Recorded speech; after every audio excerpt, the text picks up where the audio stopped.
Olá, Fernando, seja muito bem-vindo aqui à nossa turma da Defensoria do Amazonas. A gente está muito feliz em te receber. Tivemos, né, o Maurílio, o Carlos e agora você para fecharmos aí com chave de ouro. Então, assim, a gente queria primeiro agradecer por você ter aceitado o nosso convite. Tivemos aí dois falando sobre a parte de direito civil, processo civil, e a gente sabe que você é mais do criminal, né? Mais do penal, do processo penal, do júri. Então, assim, um prazer te receber aqui hoje. Fica à vontade para se apresentar para o pessoal. Eles já sabem que você é defensor no Amazonas. Muitos aqui te seguem até no Instagram, né? Mas é muito bom, assim, ter você hoje aqui com a gente, podendo trazer um pouquinho da prática mesmo, efetiva, da atuação do Amazonas, de algumas peculiaridades também do Estado e da Defensoria. E aí, pessoal, e Naira, muito obrigado pelo convite. É sempre uma honra para mim fazer parte da formação de novos defensores. Então, eu sempre tento aceitar os convites que mandam. Já fiz parte de curso de formação de novos defensores em Santa Catarina, Rondônia, vários estados, então, daqui do Amazonas. E também já dei aula para muita aula em cursinho também para concurso. Então, eu gosto muito de ter esse contato com a galera que vai entrar, para poder já tanto dar um choque de realidade, também dar uma motivada na galera para vir aqui para a trincheira com a gente, porque a luta é grande. Então, simbora, me conta aí um pouquinho de como é a sua atuação na Defensoria. Você está no GAETS atualmente, é?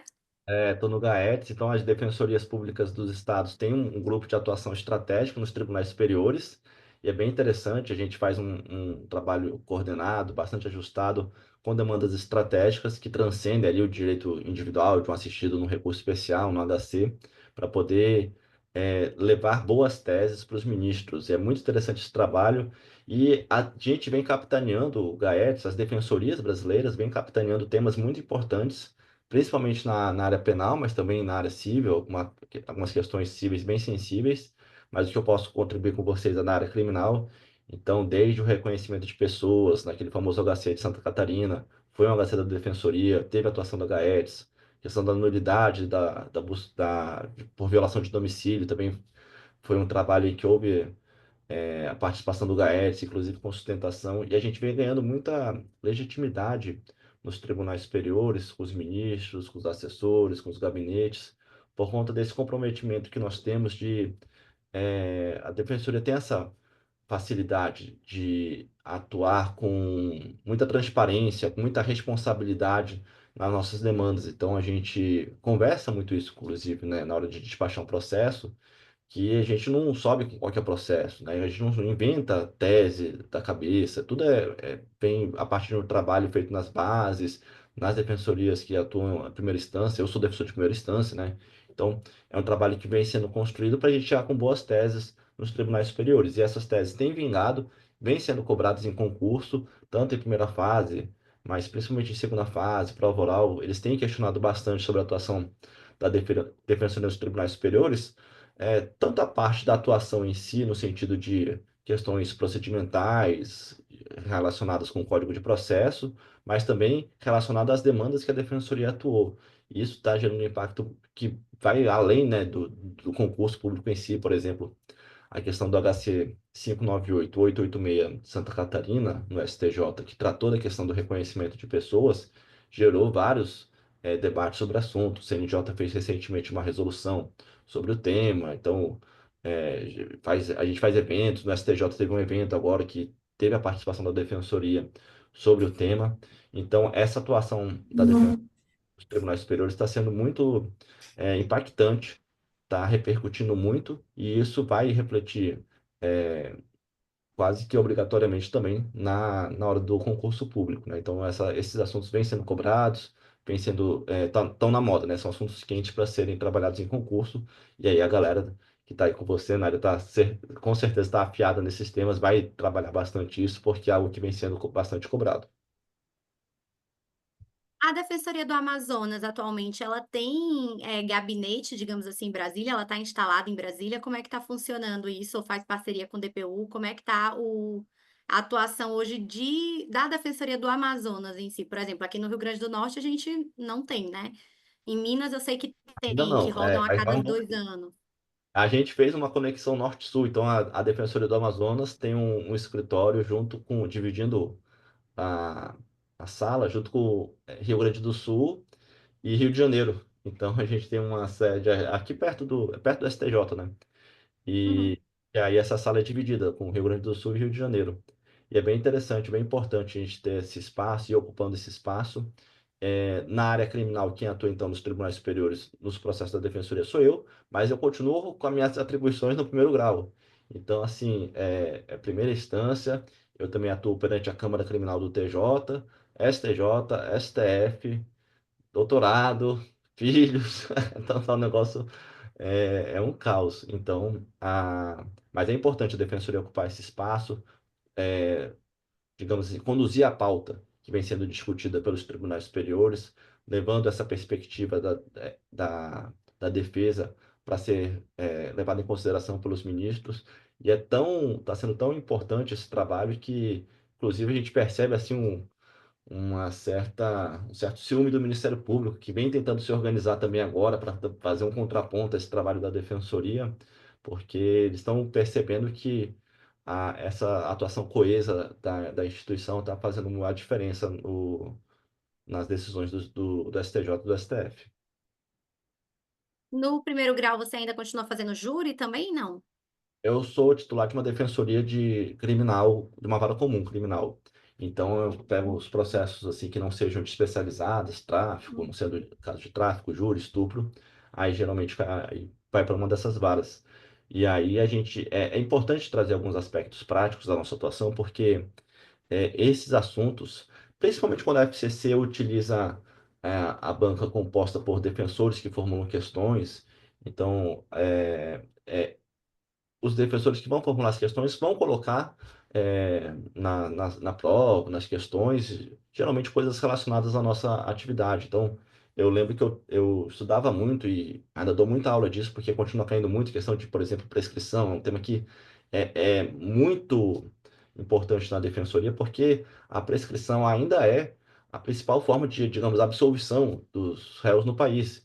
Então, quando vocês entrarem e forem ver na prática como é que funciona, na prática a teoria é outra. Então, aquela ideia de presunção de inocência, isso de que o MP tem que fazer provas para poder condenar, ó, isso praticamente não é observado. As sentenças são bem genéricas, porque, claro, são sempre aqueles 5 crimes que se repetem o tempo todo, né? Furto, roubo, tráfico, homicídio e menor escala já estatuto de desarmamento. Então, esses 5 crimes prendem 80% dos homens e praticamente todas as mulheres do país. Então, acaba que a sentença fica sempre muito repetitiva e isso vai trabalhando no, digamos assim, no inconsciente do magistrado, de sempre vendo a pessoa sendo sempre retratada, a pessoa culpada como aquele homem pobre periférico que estava ali praticando algum crime patrimonial ou crime de tráfico, acaba já criando aquela já predisposição à condenação. Então, as sentenças são geralmente elas são muito falhas nesse aspecto mais técnico de analisar se efetivamente existem provas para além de uma dúvida razoável. Isso não é muito observado. Então, é interessante alguns estudos que existem sobre essa questão, que a maioria dos processos criminais gera uma condenação. Então, a taxa de condenação no sistema de justiça criminal é muito alta, é mais de 60%. E se a gente parar para pensar para o arcabouço teórico que nós temos, deveria ser muito difícil condenar uma pessoa. Você demonstrar dentro de um processo com contraditório, ampla defesa, para além de uma dúvida razoável, que foi aquela pessoa que praticou o delito, olha, sim, o nível, o estándar probatório exigido, na teoria, é muito alto. Mas, como falei, geralmente são esses que o Zaffaroni fala, é obra tosca da criminalidade, né? O cara que mete a mão por baixo da blusa no ônibus para tentar assaltar, ou é o miserável com 10 trouxinhas, que aí é preso condenado por tráfico. Então, acaba que essa ideia de que é difícil gerar uma condenação a partir de uma perspectiva teórica, de que existe um alto estándar probatório, na prática isso é desmontado, porque algo muito mais superficial, ali, muito mais raso a técnica utilizada. E aí eu falo isso para mostrar a importância, por exemplo, da prescrição, que ainda é a principal causa de absolvição, e como que isso geralmente então continua sendo bastante cobrado em concursos. Então, a, essa questão de tanto que eu vejo sendo cobrado em prova subjetiva. Na minha prova oral, de uma das defensorias que eu fiz, caiu questão, um caso que você tinha que verificar que tinha prescrição, porque é o que está no nosso dia a dia.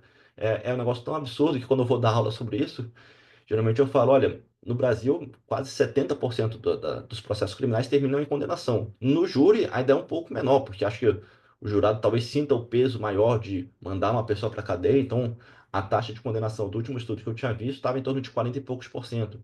Então a gente parar para pensar o absurdo que é isso, aí eu faço umas piadas com meus alunos, falo, olha, se você tivesse sendo acusado de um crime, o que que você ia preferir?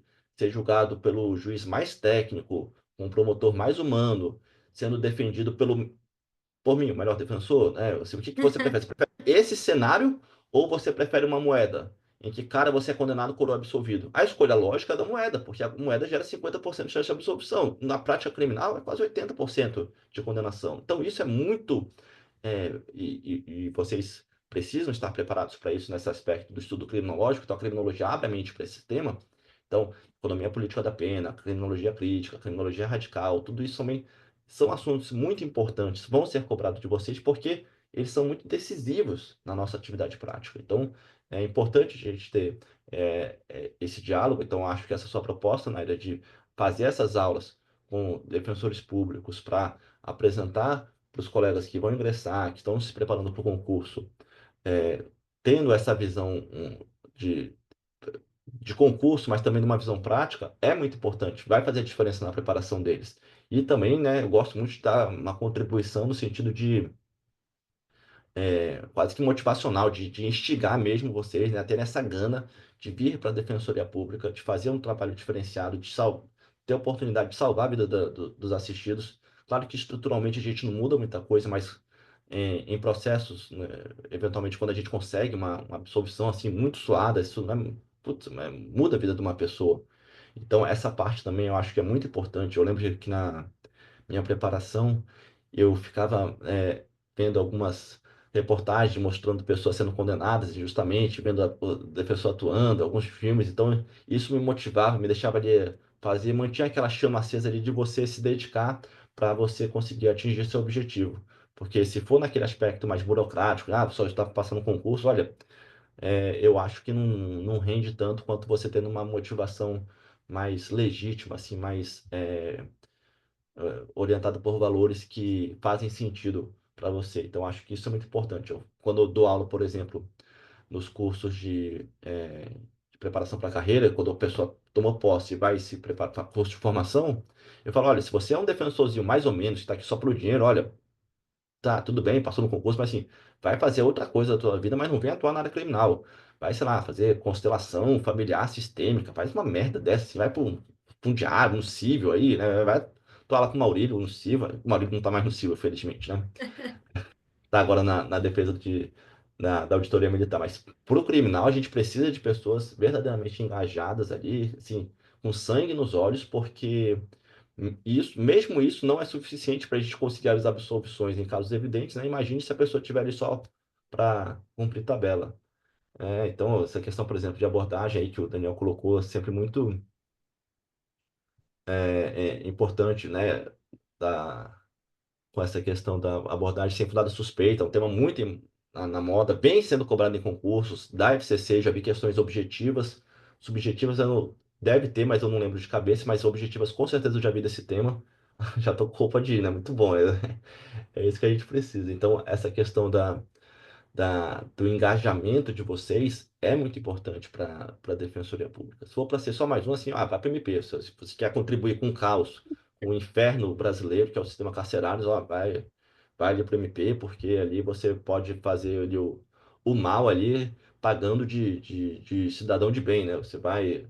é, as pessoas ficam rindo, mas é importante entenderem isso, que essas questões e a criminologia trata um pouco disso, até a questão da filosofia do direito também que vai ser cobrada para vocês, no sentido de que quando o pensamento crítico vem à tona com Marx, isso é uma mudança muito brusca na filosofia do direito. Então, assim, a questão de ter alguns marcos, por exemplo, na psicologia, nas ciências exatas, na filosofia política, na filosofia do direito, esse marco é o pensamento crítico que é inaugurado com Marx, que você consegue, então, analisar a materialidade das relações concretas. Então, assim, como que efetivamente as coisas são. Até então, a gente vivia naquele idealismo, e isso persiste até hoje. Então, assim, se a gente perguntar para vocês qual que é o maior crime contra a humanidade em curso no nosso país, olha, eu sei que tem, né,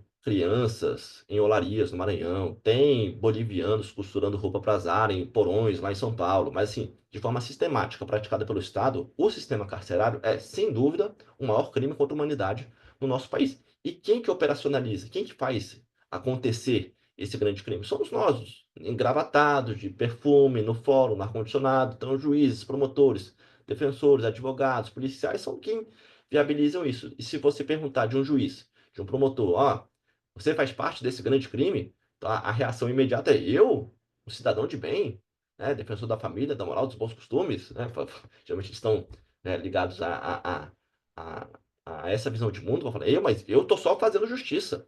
Então, assim, uma visão completamente descolada da realidade. Então, o direito, ele tem esse papel, não só esse papel ideológico, mas ele cumpre uma função ideológica muito grande, no sentido de mascarar a realidade. Eu espero, Naira, que daqui a, sei lá, 100 anos, já quando nenhum de nós mais estivermos aqui, as pessoas olhem para trás e falem: Meu Deus, mas olha aquele período louco que as pessoas viviam. Da mesma forma que a gente fica chocado quando vê, por exemplo, o nazismo, mas as pessoas daqui a 100 anos vão olhar: Meu Deus, os caras prendiam só preto, pobre, favelado e ninguém fazia nada e achavam normal. Ah, por quê? Porque o direito mascara a realidade. Não, tô só cumprindo a lei e tal. Eu tô com um caso hoje, eu peguei aqui agora. Acabei de pegar uma decisão aqui do STJ, de um processo nosso. Cadê a Duda? Tá aí, ó. Tá aí a Eduarda, que tá aí com você, Naira. Ela tá, Eduarda Mello, ela trabalha comigo aqui no Núcleo Recursal da Defensoria. E a gente acabou de conseguir um HC agora. O sujeito foi condenado a 6 anos de prisão, regime fechado, por tráfico de 20 gramas de maconha. 2025. O cara tá preso. Acabou de sair aqui a decisão do habeas corpus. Ó, vou até botar aqui pra Duda ver, ela nem tá sabendo, eu acho. Olha aí, Dudinho. Vai ser 9. Pois é, sendo que o novo parâmetro é de 40, né? Assim, em tese, se é maconha, né? Enfim. Né? Exatamente. Ah, tá aqui, ele botou habeas corpus. O. Não, saiu hoje, saiu agora, tava vendo agora antes de começar a aula. E uma vez eu dei uma entrevista para o Jornal O Globo. O Jornal O Globo fez uma matéria sobre um estudo feito pelo IPEA, o Instituto de Pesquisas Econômicas Aplicadas. Esse instituto fez uma pesquisa para saber qual era a quantidade média de drogas que as pessoas que estavam presas tinham no momento da prisão. Então, ele pegou as pessoas que efetivamente vão para a prisão. Então, ele pegou as pessoas presas por tráfico. Quanto de droga essas pessoas tinham? Aí eu pedi pra galera colocar aí no chat quantos quilos vocês acham que essas pessoas tinham em média para estarem presas por tráfico. Aí chutem aí alguma coisa, né? Não vale nota ainda, né? Então pode colocar aí qualquer coisa sem medo de ser feliz, né? Eu não vou dar pesca aqui dos meus processos. Mas olha, ó. A galera aí, ó, não por acaso, né, estão muito bem preparados, né? Eu joguei ali falando assim, quantos quilos, tá? Mas a galera tá muito afiada, já sabe que não são quilos, são gramas, né? Então esse estudo mostrou que, em média, as pessoas estavam presas com 60 gramas de substância entorpecente. No Amazonas era um pouco pior, é um pouco pior, porque eles fizeram o estudo no Brasil em geral e por estado. Então o estado do Amazonas consegue ser ainda pior, porque as pessoas aqui estão presas em média por 30 gramas de droga. Então, assim, é uma coisa assim, absurda. E quem é que. Ninguém faz nada. A gente tenta trazer esse choque de realidade, né? Quando a gente pega o processo, numa sustentação oral, tenta mostrar o absurdo que é isso, porque se fica só na burocracia ali, na sentença, nas manifestações, no processo eletrônico, isso aí é muito fácil de ser normalizado. Então, quando a gente faz uma sustentação, geralmente a gente tenta chamar atenção para o absurdo que é isso, tentar chocar com a realidade, né? Condenação por 5 gramas. Já peguei condenação de 5, 6 gramas. Então, assim, fazer Tem denúncias. aquela famosa condenação, né? Que eu acho que chegou no STF, que eram 2 gramas, e aí um dos ministros ainda falou: não, gente, isso aqui não dá nem para queimar, e aí virou uma piada, porque eram realmente, assim, menos de 2 gramas, eu acho. A gente pega mesmo. O Não, pessoal está falando tem. aqui dos apetrechos. O que sempre me chamava muita atenção, Fernando, era a questão do acondicionamento da droga. O Ministério Público sempre via dizendo, não, porque a droga, a forma em que está porcionada e embalada é para fins de venda. Eu falei, gente, mas quando a pessoa compra, ela também não compra com o mesmo, né, com a mesma embalagem, o mesmo acondicionamento, porque se estiver em barra, é tráfico porque está em barra. Se tiver partida, é tráfico porque está É um partida pouquinho. para venda. Não, é. Pois é, o Daniel colocou tem que ver os indícios de traficação. Não tem essa verificação na prática. Então, assim, não vem, imagina. Então, assim, se tá em tablete é porque é porque é tablete, se tá em trouxinha é porque é para venda. Então, assim, não tem. Tem um voto do sketch, ele fala isso, que o acondicionamento de trouxinhas ele pode indicar tanto para venda quanto para consumo próprio. Então, é um negócio absurdo. E é bom, a questão do tráfico é interessante porque ela escancara um pouco, do ponto de vista criminológico, a seletividade do sistema, porque quando a gente pensa que né, grandes traficantes não só não estão presos, como estão estampando aí propaganda de whey protein, de creatina, né, no caso do Renato Cariani, que é um grande traficante, né, segundo os indícios mostram, um grande traficante, e ele aparece aí nos jornais não por ter sido preso ou por estar respondendo processo, mas fazendo propaganda de um pozinho branco lá, mas seria creatina. Então, assim, isso escancara um pouco esse absurdo que é a seletividade do sistema na hora de selecionar as pessoas mais vulneráveis. Então, e, né, vocês também têm de estar preparados com esse ponto de vista criminológico, né, de estudar a criminologia mais recente, né, a criminologia crítica, que mostra que essa seletividade ela é tanto na a criminalização secundária, né, tanto na hora de selecionar as pessoas que vão responder ao processo, mas na própria criminalização primária, né? Quais condutas vão ser criminalizadas, quais condutas não vão ser criminalizadas. Tudo isso, a criminologia crítica joga luz sobre isso para mostrar que não são fruto de consenso da sociedade. Pelo contrário, né? Isso aí mostra bem a instrumentalização do sistema de justiça penal para fins de contenção e, se possível, a destruição da classe trabalhadora. Então, isso abrange filosofia do direito, que está no edital, abrange criminologia, que está no edital, e são pontos assim que a gente não são, eu ia falar que não são tão trabalhados, mas na verdade eles não são trabalhados na graduação. A gente quase não tem acesso, né, a esse tipo de material.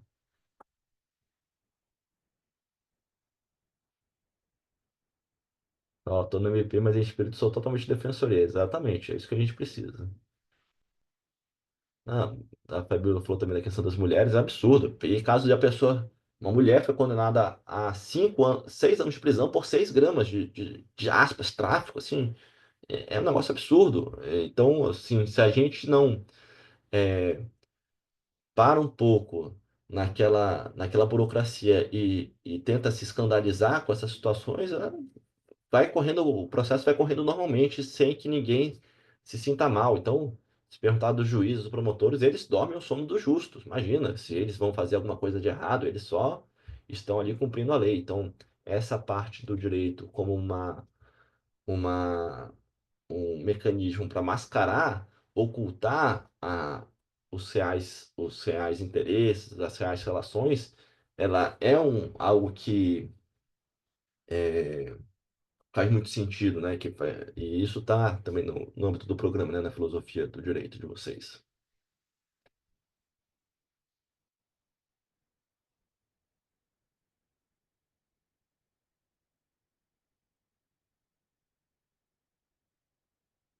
Não, falando aqui das mulas que a Fabiola falou, né? Então é isso, Naira. Eu acho assim que esses pontos são muito importantes. Aí eu queria também deixar aberto para os colegas fazerem perguntas, tiverem alguma dúvida.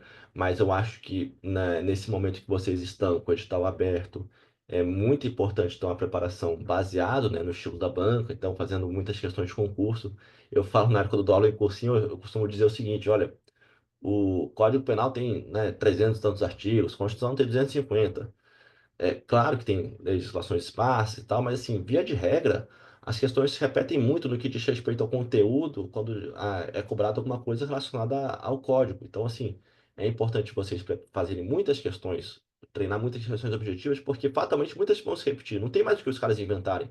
Claro que uma doutrina nova, uma lei nova, jurisprudência nova vai cair naturalmente, vai ser cobrada de vocês, porque é algo inédito. Porque fora isso, fora o que está inédito, que foi recentemente editado, publicado, o resto eles já perguntaram praticamente tudo, tem que só mudar o exemplo. Mas eu lembro que quando eu mesmo fazia minhas provas, eu lembro que eu fiz foi uma época mais ou menos aquela que você pegou, né, 2018, 19, vários concursos de defensoria, e mesmo entre essas provas que eu fazia, fora as que eu não fazia, tinha muita questão assim, idêntica, muito igual. Eu lembro que na prova daqui do Amazonas, é, quando chegou na hora da prova, eu já tinha sido aprovado em outras defensorias, e aí meus amigos, você está passando em tudo, o que que vai cair e tal?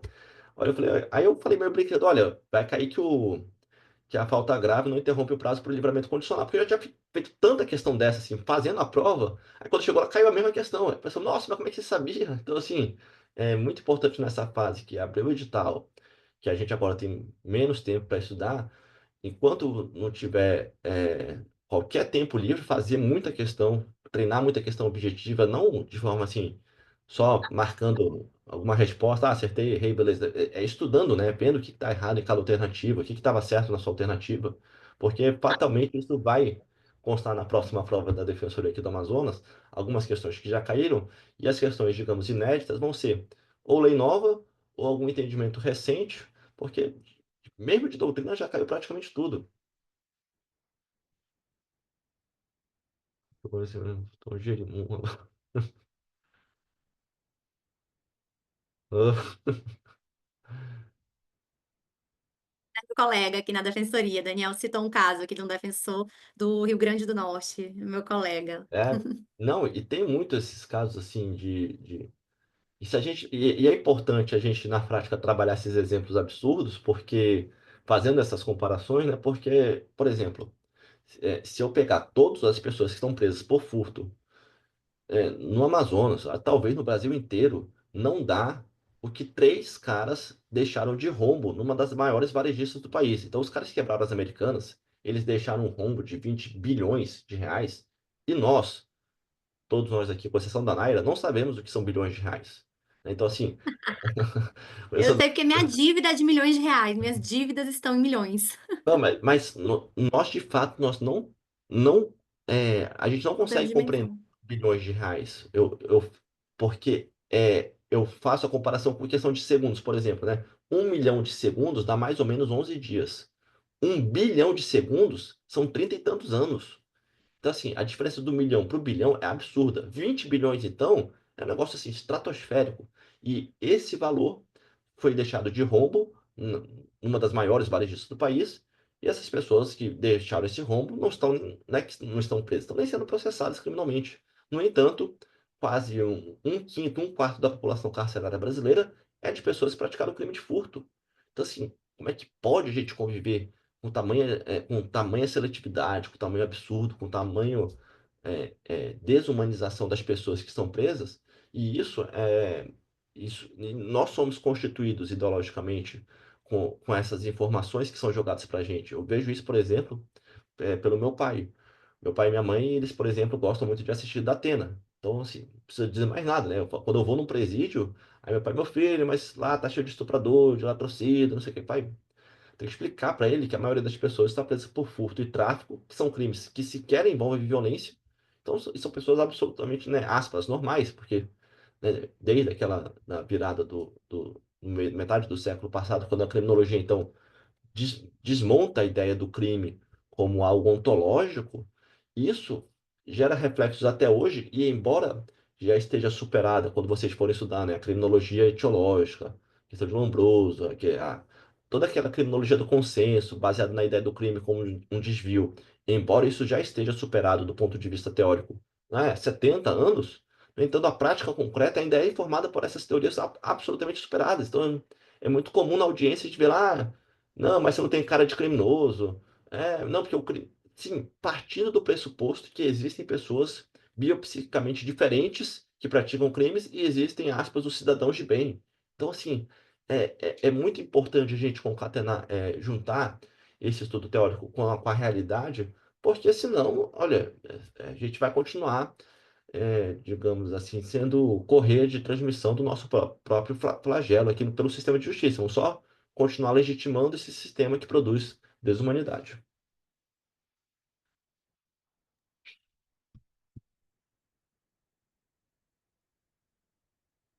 O Olha, pessoal está comentando aqui sobre furto famélico apenas para consumo imediato. 3 quilos de carne no mercado e não foi beneficiado. Eu tenho um caso que o cara, ele entrou para furtar numa mercearia e aí ele entrou e ele tinha dependência, né, alcoólica. Aí ele começou a comer um biscoito, bebeu, pitu, assim, tipo, preço irrisório, dormiu no mercado. Foi preso no outro dia, por um furto de um valor, assim, ridículo. E a gente alegou insignificância, tudo aquilo, e não passou porque, enfim, né, vinham outros argumentos de que, né, a culpabilidade, o juízo de reprovação é ainda maior porque o cara entra e ainda dorme lá e ainda bagunçou as prateleiras do mercadinho. É complicado. é um negócio assim, muito. Porque assim, se o furto é numa casa, porque é numa casa. Se é na rua, porque é na rua. Se é de dia, porque é na luz do dia. Se é de noite, é a sua helpa. Então, assim, tudo que for possível fazer para piorar a vida do sujeito, para estigmatizá-lo, para desumanizá-lo, vai ser feito. Então, essa questão da insignificância, basta dizer também uma questão que é mais latente ainda nos crimes contra a ordem tributária ou no descaminho, que é a insignificância até R$ 20.000, é um dado bem objetivo. Olha, até R$ 20.000. Não é que o cara não vai ser preso, ele não pode sequer ser processado. Se tiver um processo, dá para entrar com HC, trancar ação penal. No furto, olha, se o cara tiver sorte, até 10% do salário mínimo, o juiz pode pensar em aplicar. Então, assim, é muito mais restrito, é muito mais dificultada a vida do cara que praticou um furto de um valor irrisório em comparação com os R$ 20.000 dos crimes tributários, do descaminho, que é um dado absolutamente objetivo. Então, ali não tem discussão para beneficiar. No caso do furto, tem que ser até 10% do salário mínimo, não pode ter outros processos, e aí se tiver sorte, se o juiz estiver de bom humor, o juiz aplica. Fora isso, não tem uma insignificância. Sendo que a insignificância, em O tese, Daniel, né, faria parte do tipo. E aí a gente ainda tem esse requisito de que, olha, se ele tiver a não, tem, reiteração, né, vida do tem autor, enfim, né, e não do fato e tudo mais. o Daniel fez uma pergunta interessante. Os três principais atuações da Defensoria em Tribunais Superiores para fins de concurso. Olha, essas questões relacionadas ao tráfico de drogas vão ser, sem dúvida, muito cobradas de vocês. Então, a questão do reconhecimento, eu acho que ainda não foi tão cobrada. Eu acho que com a resolução, o próprio STJ fez um, foi um seminário final do ano passado, no próprio STJ, sobre a questão do reconhecimento de pessoas. Então, isso eu não vi sendo tão cobrado assim em primeiras fases pela FCC. Eu acho que vai ser cobrado, mas sem dúvida nenhuma, para discursiva e para prova oral, é uma aposta muito quente para um tema que vai cair. Então, essa questão do reconhecimento de pessoas no HC, que foi um HC da Defensoria Pública, é um HC bem interessante. Vale a pena não só ler o julgado do HC 598886, mas ver a petição inicial. A inicial, que foi o Thiago Yurkil, defensor do Santa Catarina, que fez, ele teve uma sacada assim, muito, muito interessante de, na petição inicial, não sei se você já viu, Naira, mas ele pega, foi o reconhecimento, então, de um assistido que ele era muito alto, esse assistido, ele tinha quase 2 metros de altura, e quando a pessoa fez a descrição de quem teria feito esse furto ou roubo, foi um roubo, de quem teria feito esse roubo, ela descreveu como uma pessoa de estatura mediana, 1,70 m. E aí, depois de um tempo, foram chamar para reconhecimento a pessoa que eles tinham preendido lá, como se fosse o autor do crime, e aí o cara tinha 1,98 m. E aí, na petição inicial do habeas corpus, ele botou a foto do Messi e do Ibrahimovic lá do lado jogando bola, falando, é esse o nível é esse o nível do erro. O quão tosco foi esse erro. O cara não foi uma questão assim banal, lateral, foi algo muito decisivo. Se tivesse sido de fato esse assistido, esse paciente, a primeira coisa que a pessoa falaria, o cara é muito alto. Mas não, falou que vai ser altura mediana. Então, isso e foi muito.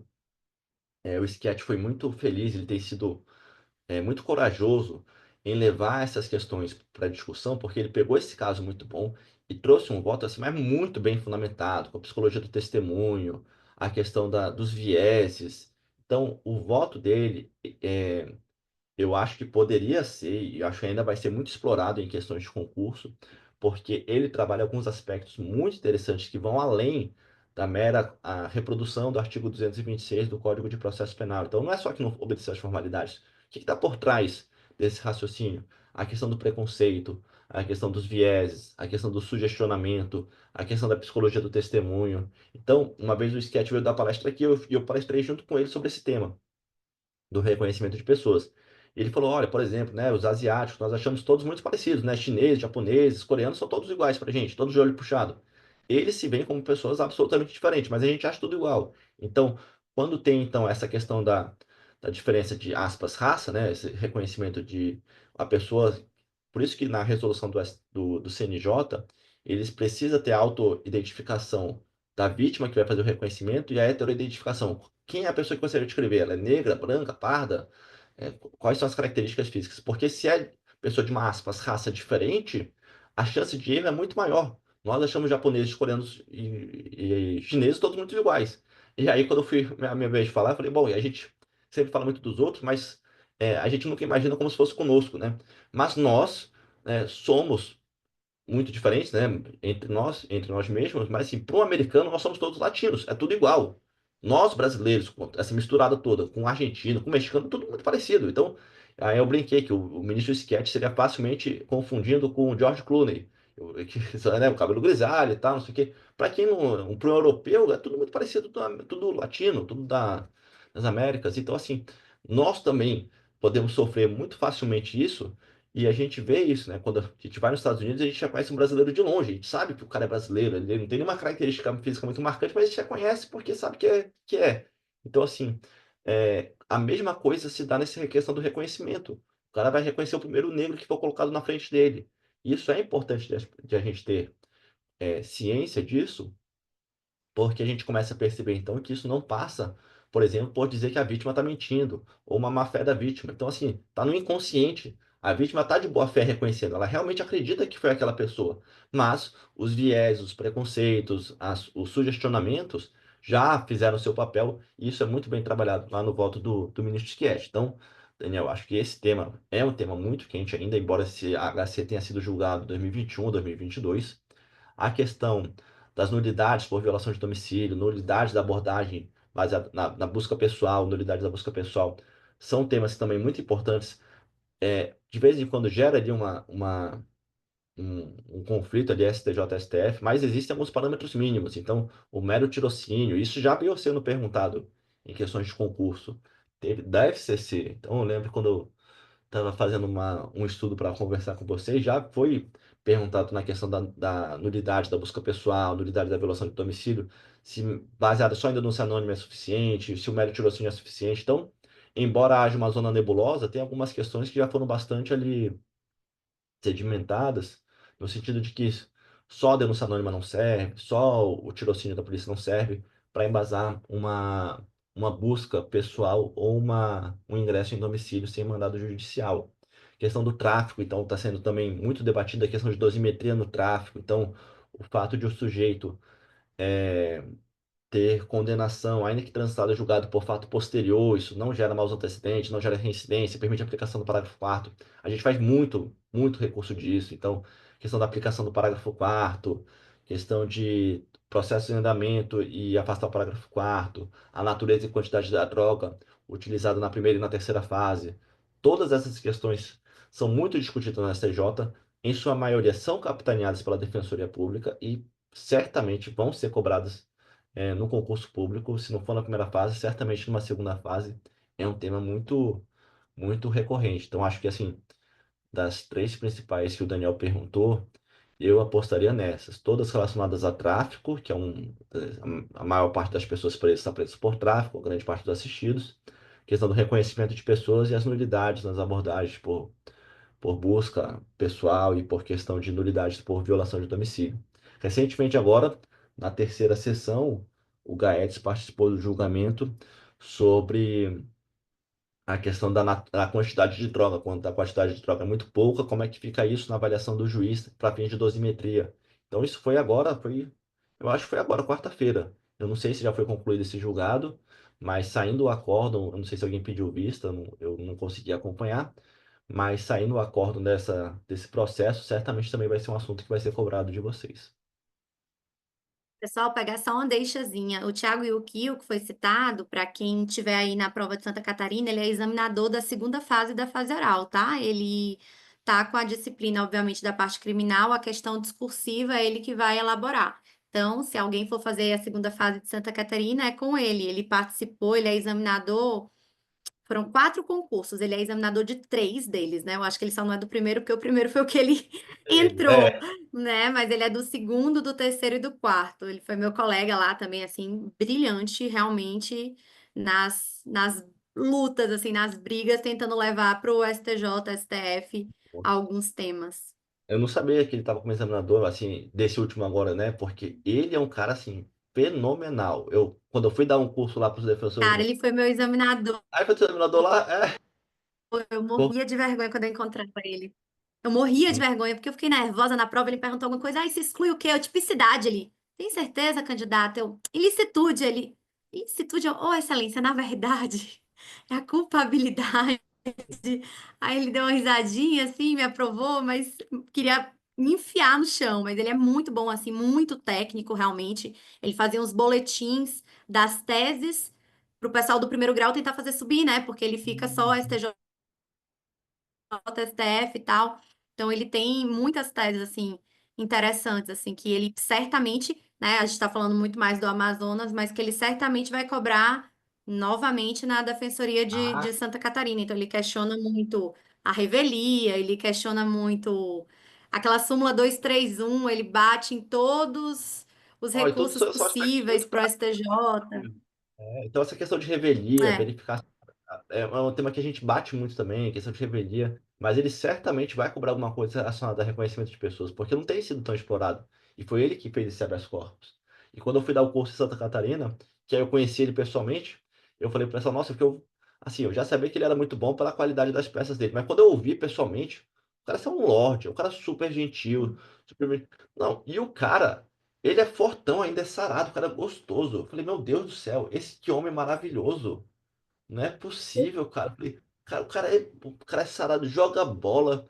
Eu sempre que eu encontro com ele, assim, é muito legal. Ele é um cara, assim, eu gosto muito dele, a gente conversa muito, assim, ele é ótimo. mas o cara, referência. Foi o 983-4. Ah, foi a Eduarda aqui, ó, a gente colocou o número do HC, HC 983432 do Amazonas. Não, mas o do 434 foi hoje.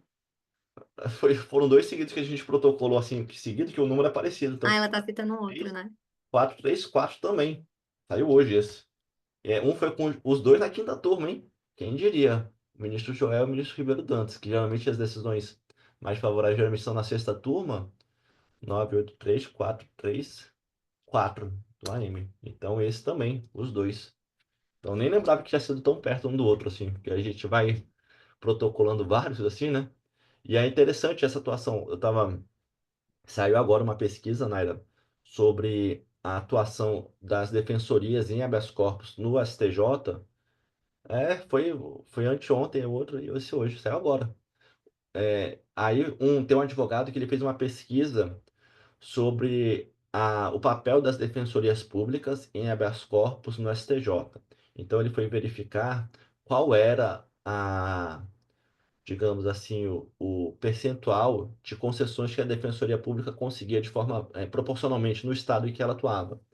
E aí, aqui no Amazonas, a gente foi a terceira defensoria com mais digamos assim, influência nas decisões da STJ. O que que acontece? O que que ele descobriu na pesquisa dele?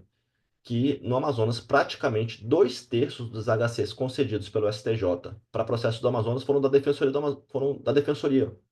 Então, assim, a cada 3 habeas corpus que o STJ concedeu em processos do Amazonas, 2 foram impetrados pela defensoria.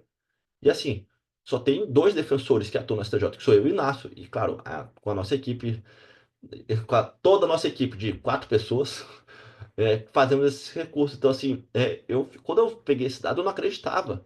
Porque, assim, pegar todos os advogados do Amazonas, somar tudo que eles conseguiram no STJ, multiplicar por 2, é o que a gente conseguiu. Então, assim, isso chama a atenção dos ministros. Não estou falando da Defensoria do Amazonas em si, mas o papel das defensorias no STJ chama a atenção dos ministros. Assim, a responsabilidade com que a gente atua, não inventando tese, não inventando fato, só subindo com teses pertinentes. Isso chama atenção. E os ministros falam para a gente isso. Não.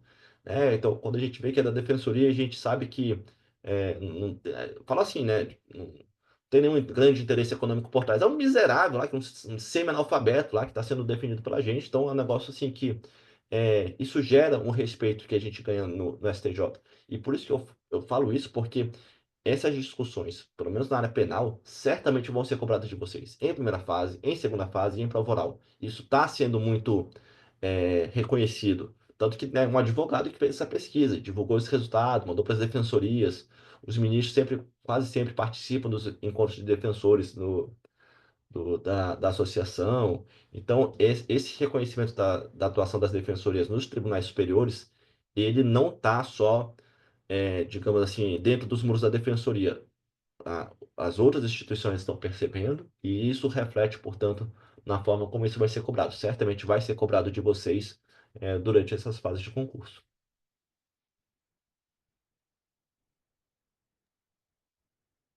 E quais que você vê hoje, Fernando, como, por exemplo, as principais brigas da defensoria, no sentido assim, a gente tem a súmula 231 para derrubar. Quais os retrocessos ou os pontos que você tem visto hoje? A gente tem tido muita complicação no júri também, né?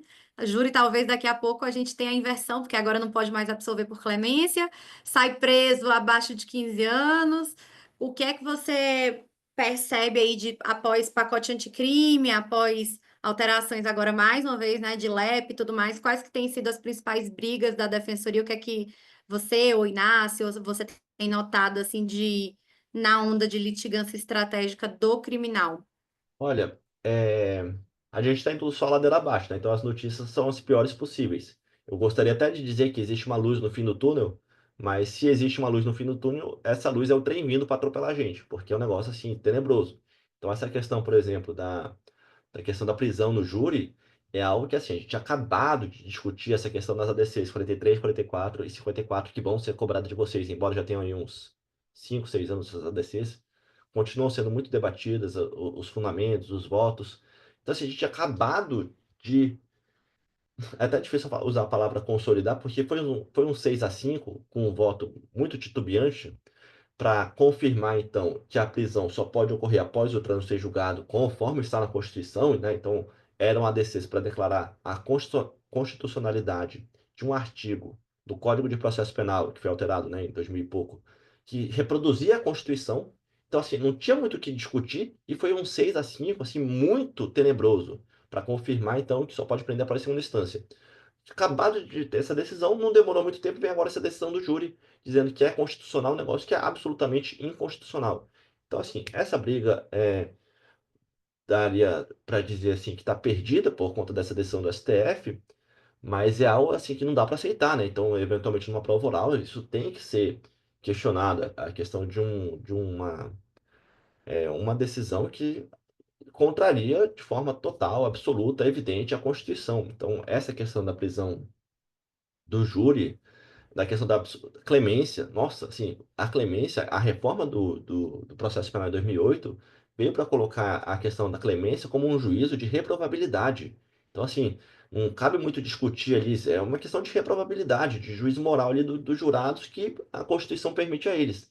Então, você impedir que eles possam absolver por clemência quando, né, na cabeça deles, quando tiver prova contrária aos autos, ou a questão da prisão baseada na soberania. Então, assim, a soberania do júri vale para mandar o cara preso, mas para absolver não vale. Então, a gente vai percebendo por esses julgados aí que, de fato, é tudo na base do decisionismo, vai o que está na cabeça do ministro, porque, assim, dizer que existe uma lógica, um raciocínio coerente por trás dessas decisões não existe. Elas são muito contraditórias quando você invoca a soberania dos veredictos, que é uma regra de competência, para dizer que tem que prender no caso de condenação para o júri, e ao mesmo tempo você diz que essa soberania ela é forte o suficiente para acabar com a Constituição, mas ela não é forte o suficiente para reconhecer uma absolvição. Então, tudo isso é algo que muito está sendo muito desgastante. Então, é um tema que continua sendo relevante, embora tenha sido, aspas, pacificado. Não existe segurança. A questão da prisão de ofício também, que a Eduarda falou, isso a gente trabalha muito, é um tema muito interessante. Recentemente, agora, eu não lembro qual foi o ministro, mas recentemente agora decidiram que se o Ministério Público pede cautelares diversas da prisão e o juiz decreta a prisão, isso configura a prisão de ofício. Me corrija se eu estiver errado, né? Mas eu acho que eu vi recentemente uma decisão nesse sentido, porque o STJ tinha pacificado em sentido contrário, né? Então o Sketch é maravilhoso, é um cara incrível, mas dessa vez ele capitaneou a tese de que se o MP pede medidas cautelares diversas da prisão, o juiz pode decretar prisão preventiva e que isso não seria uma prisão de ofício, embora seja. Mas recentemente eu vi um julgado sobre isso. Depois eu pedi da Duda dar uma olhada aí, Duda, para ver se eu não estou falando besteira, mas eu vi um julgado agora recente, não lembro quem foi o ministro, dizendo que se o MP pediu cautelares diversas o ju- e o juiz decreta a prisão preventiva, isso é uma prisão de ofício, isso tem que ser relaxado. Então, essa questão do 313, tem que saber muito bem isso, né? Então, tem que estar bem assentado na mente de vocês. 313, as hipóteses de prisão, do cabimento da prisão preventiva, a pena até 4 anos, pena máxima até 4 anos, se o cara é reincidente pode, tomar cuidado com essas armadilhas, isso tem que estar muito, é, digamos assim, tranquilo na mente de vocês. Tem que ser algo assim que vocês consigam responder de bate-pronto. Então, a questão do júri, a questão da descriminalização das drogas é algo que, principalmente na Defensoria de São Paulo, que o Patrick é examinador, isso é algo que tende a ser mais cobrado também. Eu acho que no Amazonas, não sei se seria um tema tão quente assim para eu fazer uma aposta, mas a questão da descriminalização das drogas, que passa pela criminologia na hora de ser cobrada, numa questão de concurso objetiva ou discursiva, ela é muito premente porque, como eu falei, a maior parte das pessoas presas está presa por tráfico. E o tráfico, né, não é aquele, é tráfico, né, de gramas. Então, assim, a questão da descriminalização das drogas é uma pauta que é importante porque ela ajudaria a aliviar a superlotação carcerária, o encarceramento em massa. Então é algo assim concreto que conseguiria, digamos assim, minimamente mexer na estrutura do sistema de justiça. Porque, claro, como eu disse, esse papel que a gente faz de eventualmente conseguir milagrosamente uma absolvição, como foi esse caso aí do STJ que a gente ganhou agora, isso, né, é legal e tal, mas assim, não muda nada. O que muda de forma mais decisiva são essas mudanças mais estruturais, como, por exemplo, reconhecer a descriminalização, né, das drogas, de todas as drogas deveria de ser, né? Mas a gente já sabe que vai ser muito passo a passo, primeiro com a maconha, depois para outra vai demorar mais, mas é um tema que me parece importante para fins de prova oral, de segunda fase. Para fins de primeira fase, eu faria aquelas apostas nas questões que foram recentemente debatidas pelo STJ.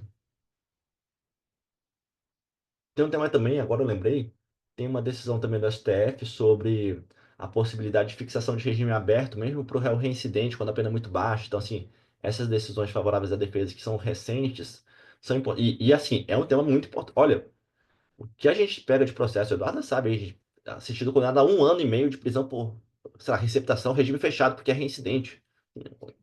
Vai para o STJ, e mesmo no STJ a gente perde, no STF a gente perde também. Então, depende muito ali de qual é o estagiário do ministro que vai pegar o caso, porque mesmo em casos absurdos a gente perde. Então, assim, esse também é um tema muito importante, questão fixação de regime inicial, fundamentação da sentença, motivação idônea, questão de dosimetria, todos esses temas são sempre muito cobrados porque fazem muito estão muito presentes na nossa prática no dia a dia. Eu lembro a época que eu fiquei até de plantão em algum ano novo, alguma coisa assim, e tinha um juiz que, na verdade não era nem plantão, acho que era regular mesmo, porque eu lembro que eram as sentenças que saíam do cara, sei lá, no semiaberto. E aí ele ainda assim ainda terminava a preventiva. E na época a gente botando HC, tudo, e perdi. Agora, né, que finalmente o STJ disse, olha, é incompatível. Se o cara condenado caiu na semiaberta, como é que na preventiva ele fica no fechado? E eu ficava pra morrer, assim, recorrendo, e todo mundo, não, é isso mesmo. Tá, os requisitos estão em outro artigo, 312, 13, e sequência e vai, né? Essas decisões, assim, eu acho que realmente elas têm tudo para cair, essas mais recentes. Tanto as que melhoraram,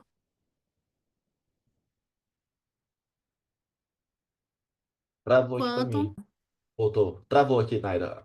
A sua fala voltou agora, voltou. Voltou? Não, eu só disse que eu achava que ia cair bastante, tanto as decisões que melhoraram para a defesa, quanto as que pioraram, né? Essa parte jurisprudencial costuma vir bastante também. Não, com certeza. Essas questões de dosimetria tem que estar muito afiado.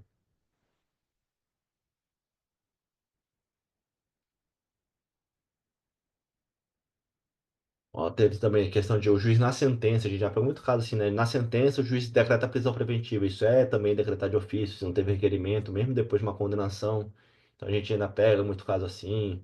Mas eu acho que assim, o decisivo mesmo é tráfico, dosimetria, fundamentação, prisão preventiva, 313. Eu acho que esses temas aí têm de estar muito bem preparados para que vão certamente serem perguntados sobre isso. Exame criminológico está tendo bastante. É porque vira e mexe querem ressuscitar, né? Querem impor, então é um tema também que tem que estar bem afiado.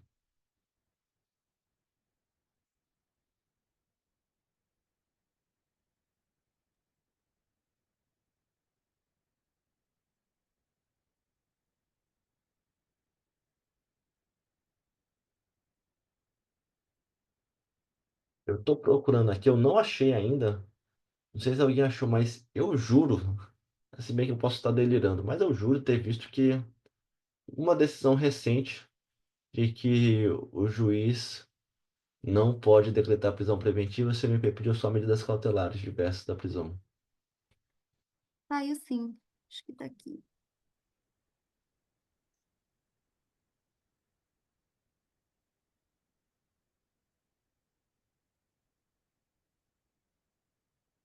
Aqui, ó, vou mandar aqui os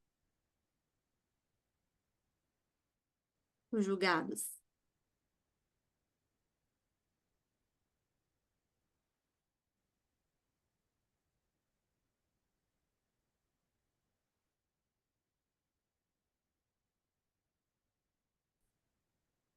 Agora, o que eu localizei nem foi tão recente, no que seria uma atuação de ofício com constrangimento ilegal, configurado, foi um agravo regimental em habeas corpus substitutivo, tráfico de drogas, o MP tinha pedido as cautelares mais brandas e o juiz foi lá e fixou a preventiva.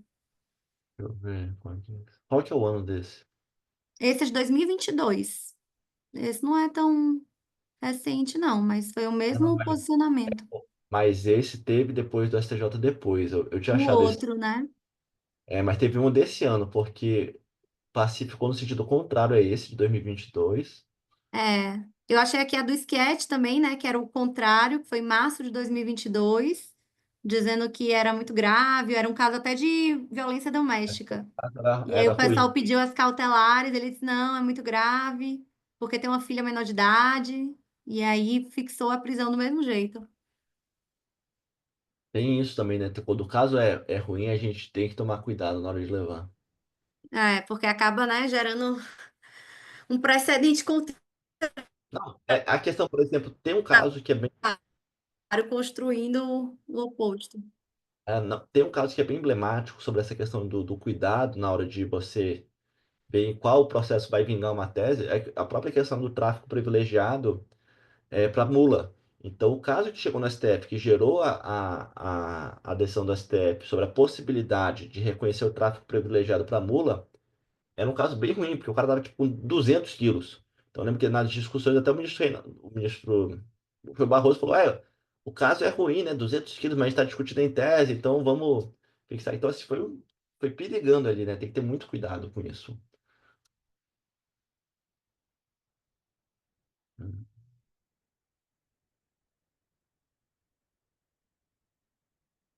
Não achei. Procurei aqui, mas eu juro que eu vi em algum lugar.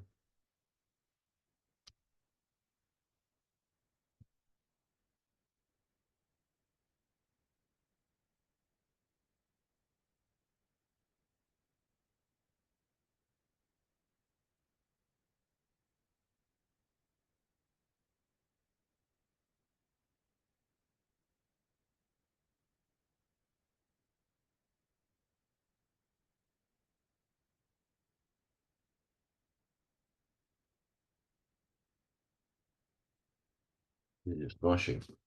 Eu espero que não tenha sido só coisa da minha cabeça, mas eu acho que teve uma decisão sim. Depois, se alguém achar, por favor, me manda lá no Instagram para eu poder dormir em paz, senão eu vou ficar com essa impressão de que eu sonhei com isso, na verdade não aconteceu. Tem uma de janeiro desse ano, mas não sei se é exatamente o que você queria, que é Não, André justamente. Mendonça, né? é, de- Acharam? Não, acho que não. Não. Não, Porque essa é tem uma de janeiro desse ano que é justamente o juiz fixando as cautelares de ofício. E aí o STJ derrubou as cautelares em si de ofício. Não, eu acho que foi uma de prisão, mas posso estar Ah, delirando. depois a gente localiza. Tranquilo. Aí, vamos lá, pessoal. Pode mandar perguntas aí. Estou aqui à disposição de vocês. Eu acho que é um momento bem importante para a gente tentar aí fazer um brainstorm do que pode cair para vocês.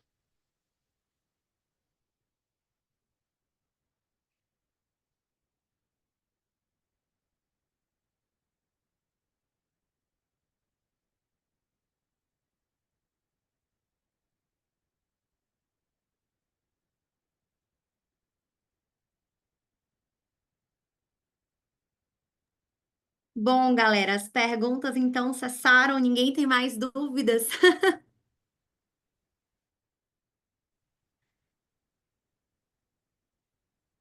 Fernando, então fica à vontade, certo? Para tratar do que você quiser e partir, inclusive, para o encerramento. Foi muito bom a gente conversar aqui com você, saber das principais apostas, saber também um pouco mais da perspectiva da atuação nos tribunais superiores e da própria Defensoria do Amazonas. Eu mesma não sabia, né, que vocês estavam com o escritório conjunto com outras defensorias, e é muito legal a gente saber como está na prática essa atuação. Ah, mas eu acho que vocês vão gostar muito aqui quando vierem fazer a prova, conhecer a cidade, vão gostar muito. A Defensoria Pública do Amazonas vem crescendo muito, então acho que tem uma perspectiva muito boa na carreira. A gente não tem todos os cargos preenchidos e tem pelo menos a vontade de ampliar o número de cargos em todas as etapas da carreira, então a possibilidade de ascensão na carreira, né, de ir progredindo na carreira é bem interessante também. O interior do Amazonas é um pouco complicado assim em relação ao resto do país, é um interior bem peculiar por conta das dificuldades de acesso. Em alguns interiores só chegarem de barco, só ser possível chegar de barco, mas eu acho que essa perspectiva na carreira e ser uma defensora que está cada vez mais consolidada, crescendo muito, eu acho que vai com certeza fazer com que vocês encarem esse desafio de coração aberto. E isso é muito importante, né? Você fazer essa jornada de preparação para o concurso com a mente aberta, coração aberto, com muita dedicação, mas sempre com aquela gana de estudo, de ter esse objetivo, de fazer o que estiver ao alcance de vocês para atingir o objetivo. E eu acho que no Amazonas vocês podem, digamos assim, investir pesado, porque a perspectiva aqui na carreira é muito boa. A gente tem conseguido aí algumas vitórias importantes no âmbito de tribunais superiores. Isso gera uma repercussão muito positiva aqui no estado, gera um reconhecimento muito importante para a defensoria, para a atuação, até no relacionamento com os outros poderes. E acho que essa parte de perspectiva na carreira é algo que vocês vão precisar levar muito em conta. E isso vai fazer parte da escolha de vocês, porque começa a abrir várias defensorias, né? Toda vez que começa essa maratona, então eventualmente vocês vão fazer outras provas, vão ser aprovados em outras defensorias. E uma das coisas que certamente vai pesar na hora de vocês decidirem a instituição de vocês é essa é, estrutura que a Defensoria da Amazonas está conseguindo oferecer para os defensores, a perspectiva de crescimento na carreira, a perspectiva de crescimento da instituição. Tudo isso são fatores que vão, é, digamos assim, vão ser analisados com muito carinho por cada um de vocês, mas no geral eu acho que eu fico bem seguro de falar para vocês de fazerem esse esforço, esse investimento para estarem aqui na Defensoria do Amazonas, porque eu acho que vocês vão ser é, muito bem vão encontrar um ambiente muito favorável aqui para a atuação de vocês, para construir a vida de vocês, e essa parte, sem dúvida, é muito legal quando a gente está. Depois que você sente saudade dessa época de concurso, né? A gente pensa que não, mas sente saudade. Eu lembro quando eu fazia a prova, eu falava, cara, vamos mentalizar que daqui a pouco nosso problema não vai ser mais a FCC que demora para divulgar o resultado, ou a data da prova está coincidindo com outra, nossa preocupação no futuro vai ser, qual comarca eu vou ficar, quando é que vai abrir prazo para remoção, quando é que vai abrir promoção. Então, vivam cada momento aí com serenidade, né? Estão numa etapa de preparação para o concurso, depois vão ter outros desafios quando estiverem na carreira.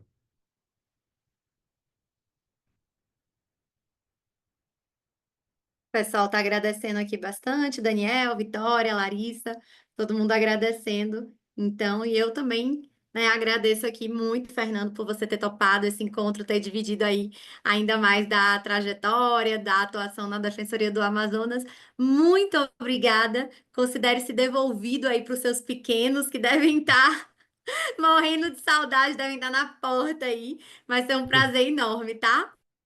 Não, é sempre uma alegria estar com vocês, então eu agradeço demais, Naira, pelo convite, fiquei muito honrado pelo convite, e como eu falei, né, sempre que eu posso, eu faço de tudo para estar com os futuros defensores, para jogar um pouco da realidade, mostrar da importância de serem pessoas engajadas na luta de transformação da sociedade, porque eu acho que isso vai fazer diferença, tanto para os assistidos, mas principalmente para a pessoa, né, quando vem com esse espírito de querer fazer a diferença. Isso certamente torna a jornada muito mais suave, torna o seu trabalho muito mais satisfatório.